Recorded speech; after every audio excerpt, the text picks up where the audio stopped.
Senelis nešiojo ūsus ir turėjo didelę nosį. Ant sekreto vos tilpo nuotraukas. Senelis nešiojo ūsus ir turėjo didelę nosį. Visi kalba, kad Danija į jį panaši, nors ji pati taip nemano. Tarkim, jos plaukai ilgi, šviesus, o senelis buvo nuplikęs. Mėlyna stoties viršininko kepuraitė jam ant galvos atrodė kaip ant kiaušinio. Ant natų šūsnie stovėjo močiutės vaikystėje stovinčio šalia karvės nuotraukos ir dar viena, kurioje Nanda ir Danija žaidžia bilietų kasoje. Pasipuošusi senelio kepuraitę, Danija juokėsi iš Nandos pokšto. Močiutė niekada netuštindavo sekreto, tik kraudavo viską į stalčius. Šie vos užsidarydavo.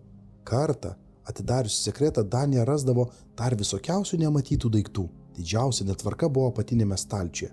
Ten močiutė laikė visą, kas galėtų praversti. Senus virvagalius, žvakygalius, sulūžusias formeles imbieriniam sausainiam ir medžiagos atraižas. Kitame stalčiuje buvo sudėti megztiniai ir skirtingos kojinės. Nuo kartu gulinčios medžiaginio maišelio viskas prakvėpė levandomis.